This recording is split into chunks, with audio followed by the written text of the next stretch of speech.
Welcome back. If you just joined us, this is the Morning Cafe. Today we want to take a look at some of the stories that have been making headlines. Of course, matters state affairs in this regard, talking about tourism, talking about maize farmers, and of course the current leadership we have in the country. That's the political leadership. We want to understand how these issues are playing into the state of the economy, and of course, as a result, the state of the nation itself. And to discuss some of the things we want to look at today, I have Johnson Derry, who is an economist. Johnson, how are you doing? Fine, thank you. How are you? Fine, thanks. Good to have you. And of course, we also have Joseph Simeha, who is joining us via Skype, and he is a political strategist. Joseph, as always, it's good to have you on the Morning Cafe. Good morning, and it's my pleasure. Thank you.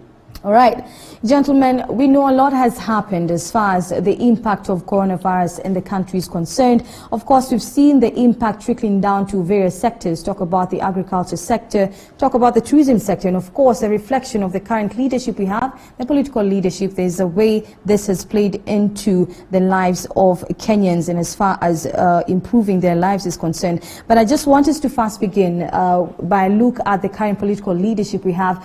I'll start with you, Joseph. Of course, for some Kenyans, the question is, why are you focusing on realignments in government than telling us exactly the way forward in terms of making sure Kenyans' lives are improved and, of course, Kenyans have food on the table? Joseph, do you think we have misplaced priorities as far as the current political leadership is concerned? Thank you for that question. I would just remind people that the current political leadership is not new. We've had it since 2013. And if you've observed trends, no one should be surprised. I do not see anything that shocks me or anything that surprises me. So therefore, I actually see consistency. So I think people should just remind themselves that it's not a different leadership from what we've had since 2013. It's the same leadership. So both the things that you credit them for and the things that are disappointing should already be in the experience we've had. We should already by now know from the experience we've had since that 2013 and know what to expect, such that when we see what seems to be misplaced priorities, for example, we shouldn't be surprised at all. We should not be surprised at all. It should not be like we have some new expectation that something miraculous is going to come out that we haven't seen. Some kind of stroke of genius will come out just because we have coronavirus or floods or anything like that. Whereas the people in charge are the same people who have been there since 2013. So no surprises at all. Johnson, when you look at how politics is playing in the country, one would question then, what's the impact of, the development of the nation and in terms of improving the lives of Kenyans as far as the relationship with politics is concerned, Johnson? Sorry, just come again. I need to... Listening to what Joseph is saying, we've had the current leadership since 2013. Right. He's saying that we should not be surprised if at all it appears that the politics, the political leadership we have right now may appear to have misplaced priorities. But then the question is, then what impact do these misplaced priorities have on the livelihood of Kenyans? Even just looking at the existing economic environment, and you're looking at an issue, the issues that bedevil the country today. Again, I'm also not so surprised because I don't think the economic thinking has changed. The economic ideas is just go ahead with what they were doing from, I think, 2013. And for me, that was problematic. I think having an economy that's being driven by government spending as opposed to entrepreneurs was always going to get into trouble at some point. And so when you start to lose sort of credibility with the business community, with the average Kenyan, you typically find leaders falling into damage control, and that's where politics becomes more important as a fallback, plan B because plan A is not working. You know, Joseph and Johnson, one would imagine that right now, considering the huge number of job losses in the country, the government would perhaps be telling the country or Kenyans what it plans, being a little bit clear on the steps towards protecting Kenyans in terms of making sure that they are not greatly affected in terms of putting food on the table, because we know that some of them, or many of them actually, have lost jobs. Joseph, what do you make of the government's, approach towards addressing the whole issue of job losses in the country? I personally haven't seen anything. I mean, if there is, maybe it's still in the works. You know, the political leadership and of the country should have focused on the impact of what is going on, what is unfolding, the pandemic, and left the work of public health to public health professionals. But you see, we live in a country where politicians and their lieutenants in government always want to take every moment, whether it's a sad moment or a good moment, in quotes, to shine. And that if you do anything that affects their, in quotes, shining, they shove you out of the way, like has happened among some of our scientists at Cambridge. I'm just citing that example to show you where the focus is. The focus is on limelight, what gives them limelight in the eye of the public, rather than what they ought to do as their duty and responsibility to secure the lives of Kenyans. So they may be doing something, but in my opinion, I don't see it yet. It hasn't come out. Because again, when you are doing things for and on behalf of the people, you communicate it to the people. You make proposals. You make it public. You tell the people this is what government is doing. So beyond what the president announced in the name of tax cuts and adjustments in this and that, which again appeared to be clawed back by the proposed new budget by the Ministry of Finance, I haven't yet actually seen anything solid that people have bought in, that he has sold to people, to Kenyans, and they've bought in so that they support it. Because again, they need, in a position of president and or government, you need this buy-in and support of citizens, the ones who are hurting, so that where they need to tighten, they tighten with joy, and they accept what you are proposing with happiness. So that they are the ones who help you to implement it in their interest. So I think it's because of this thing of misplaced priorities. Political leadership almost always, and high-level government officers almost always, focusing more on being in the limelight, wanting to be seen in the limelight, rather than solving the problems that bedevil the people they lead.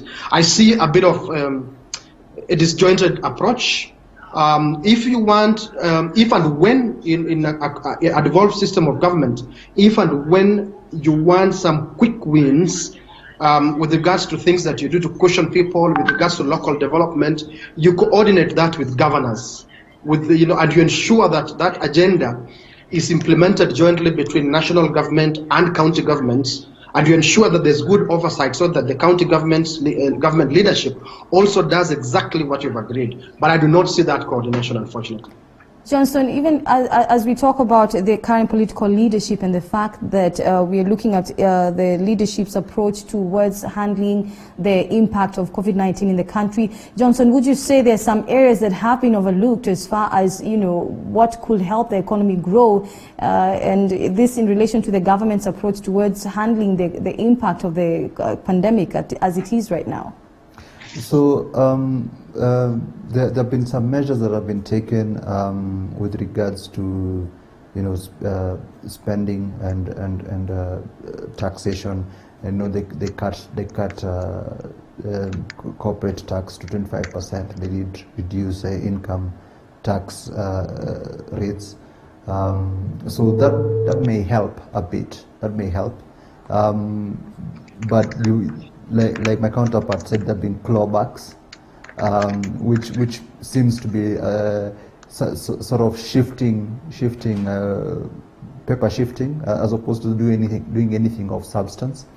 But if you look at the government's balance sheet or income statement, if you will, then you'll begin to appreciate why they're doing that. They don't have too much fiscal space, they borrow too much, debt service is taking a bigger and bigger share of revenues that they're collecting. They have gotten into contracts with lenders that really straitjacket them into, that limit their options quite significantly, and all those need to be addressed. And I don't think they have the wherewithal to address the problems that have been developed really.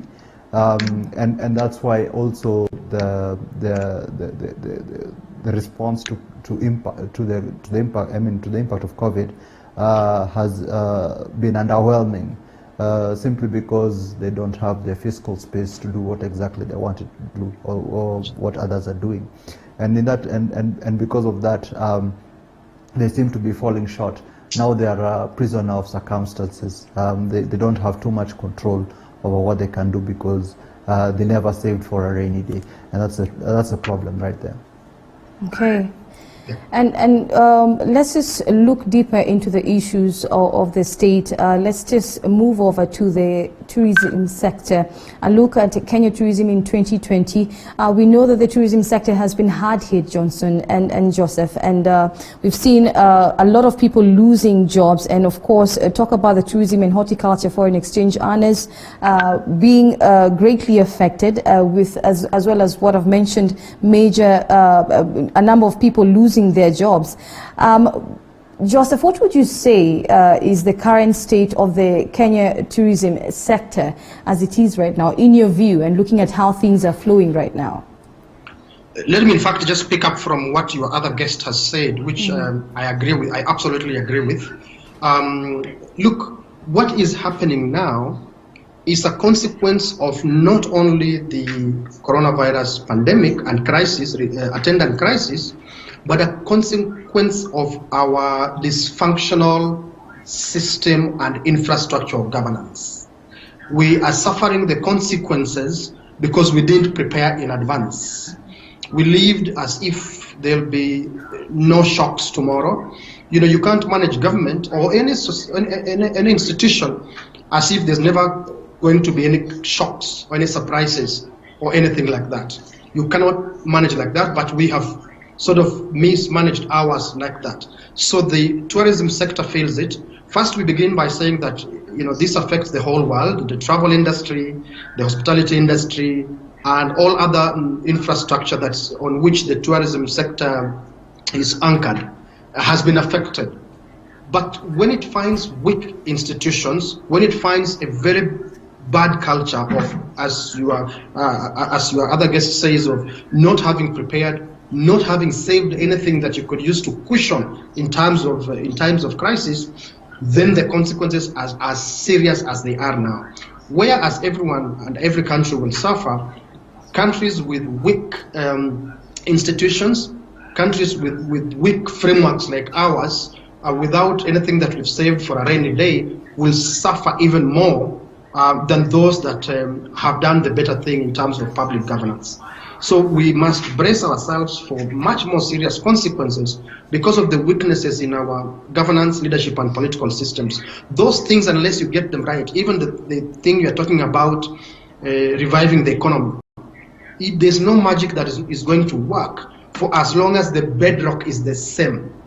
The bedrock, the faulty bedrock we've had still remains the same. You bring on top some dream team or this and that or dream idea, I do not think it's going to work.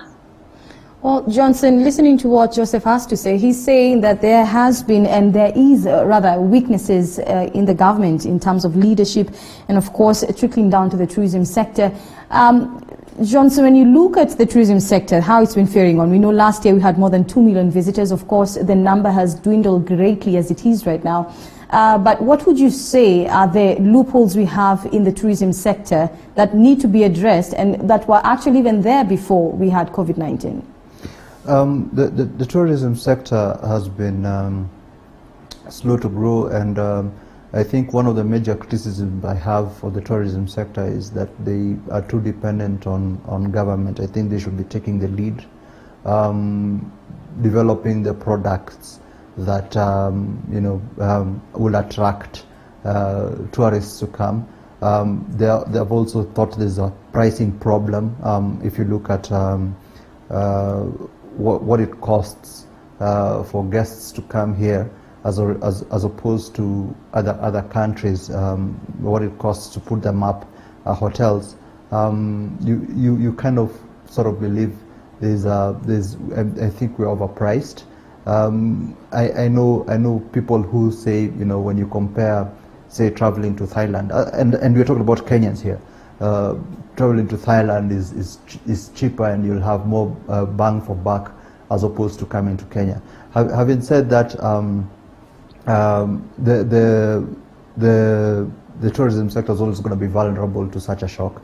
There's nothing too much they could have done about it, except maybe saved a little bit more or whatnot.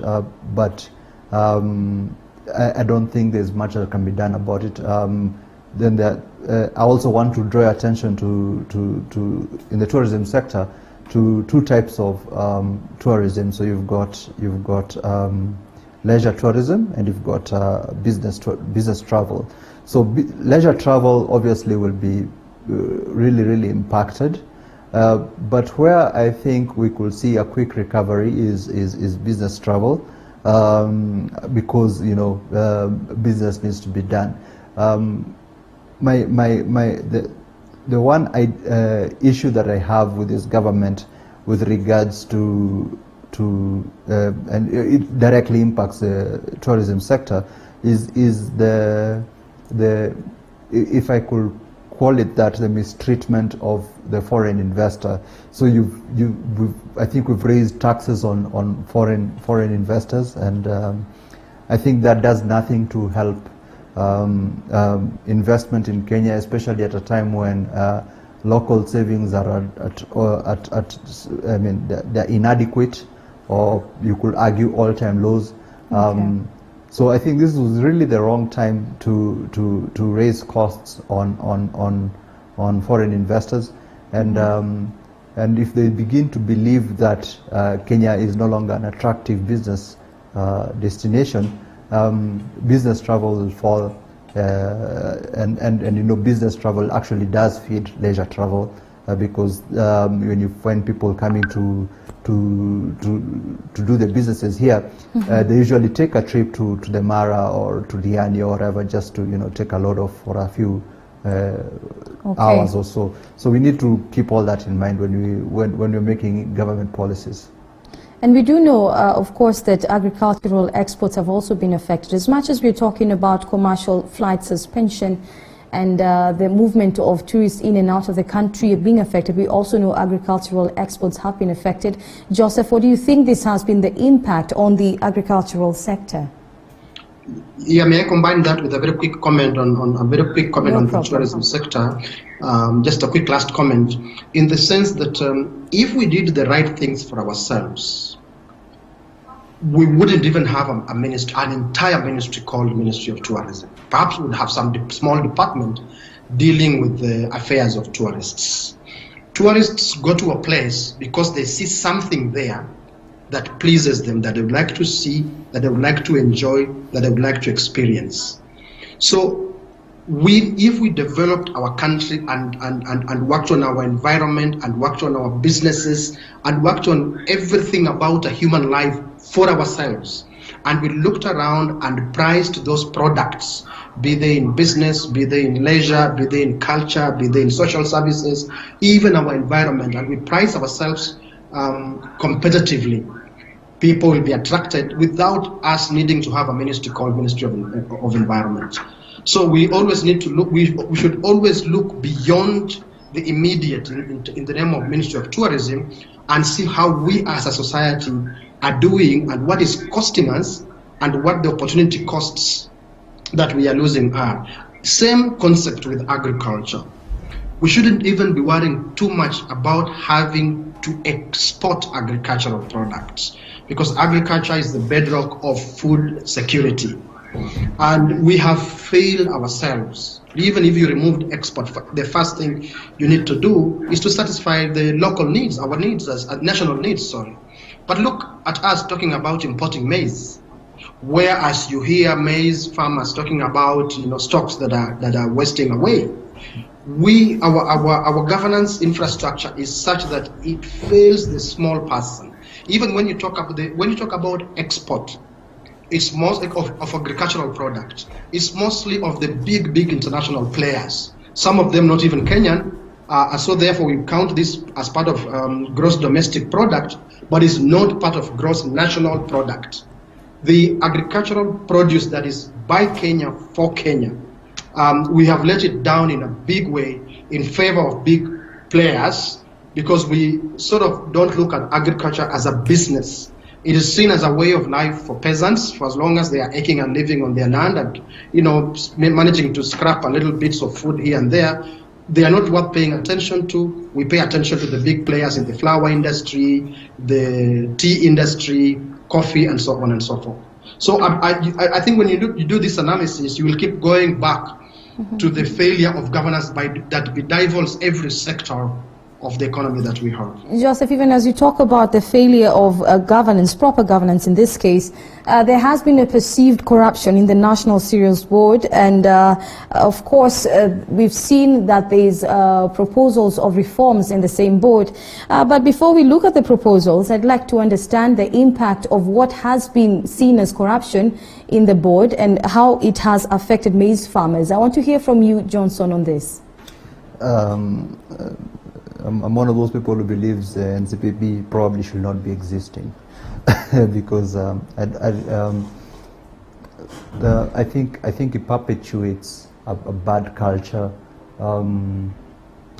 It introduces politics into our agricultural systems.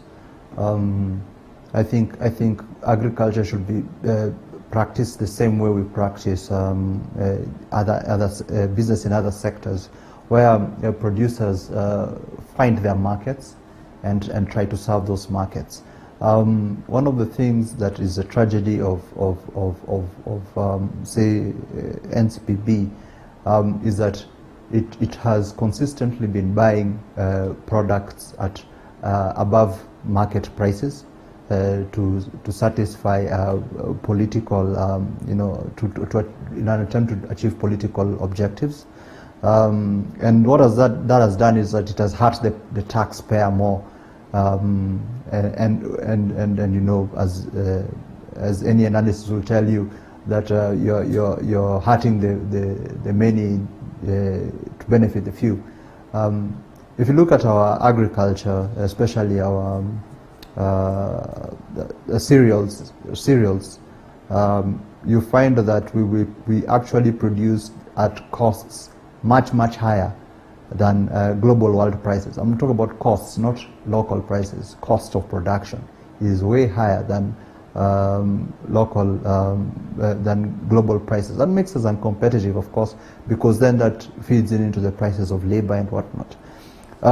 There's a better way to do agriculture, and I think we need to move away from the model we are having right now, where the government is serving it as a market of last resort. It's not even last resort. It's a market. It's a general market, so that we can produce what actually works for us, and we can buy what we need to buy.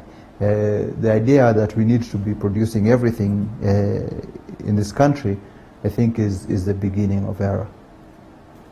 Okay. Well, Joseph, as we almost come to a close of this discussion, I know Johnson has mentioned something very pertinent there, talking about the politics that has been playing in the agricultural sector, and in particular, as far as the status of maize farmers is concerned in getting their products before. Of course, you also mentioned that the whole idea of importing of maize, yet we have farmers who actually have maize in the country. Help us understand briefly the politics that has been playing into everything that has to do with maize farmers in the country. I mean, it's very sad, as the other guest says there, that the culture of politics is about extraction. What it is that one can extract from the economy, from farmers, from traders, from anybody, for their personal benefit, for the benefit of their political establishment or political network or political fortunes. So those who are charged with the responsibility of making decisions that should facilitate agricultural production instead look at agriculture with the lens of the political lens of how it can benefit their political project. That is really just about our bad manners in politics. It's about how we can extract from any situation, even a sad situation of like farmers who are struggling, who can barely even meet their own food requirements. It is about exploitation of the small person. That, unfortunately, is the culture of our politics. Exploit the small person, leave them in a situation where they depend on you as the politician, so that tomorrow you can come back to them with sometimes even their own maize or imported maize and give them as relief food. That is the tragedy of the bad behavior in our politics. That hopefully people should see and use. Given any opportunity to change our governance system, to overhaul our governance and the way we manage our society politically. People just need the solution. The ultimate solution is going to lie on political awareness of citizens to link their sources of livelihoods, the quality of their lives, with politics. The moment they link, then they begin to make the correct decisions. They put in power people who will make decisions or for the interest of the people who have voted them, and people who will be responsive to the needs of the people who have put them in power. All right. Johnson Derry, economist, thank you so much for making time. Of course, to also come to our studio early in the morning. We do appreciate your time, Johnson. It's a pleasure. And of course, Joseph Simeha, always a pleasure as well to have you on the show, political strategist. It is good to hear your thoughts as always. Quite a wealth of knowledge you both are, and we hope to have you again on the Morning Cafe. My pleasure. Thank you very much for having me. Bye-bye. Right. Goodbye, Joseph. Well, that has been a look at state of affairs in the country, of course, as far as tourism and the current political leadership and maize farmers is concerned. Of course, this is something we hope to continue as the weeks go by. We'll be having a look at the state of affairs in the country just to help you understand what's going on and, of course, bring to the fore some of the solutions we may need to look at as a country and even as Kenyans to improve the livelihoods of all the Kenyans in the country. Of course, again, remember the Morning Cafe lifestyle segment talking about youth making a difference. We have some gentlemen who will be joining us in studio to tell us a little bit more about what they're doing in their respective communities and the impact they're making. You may want to watch this, and indeed you may also need to stay tuned as we take a short break. We'll be back shortly. Don't go too far.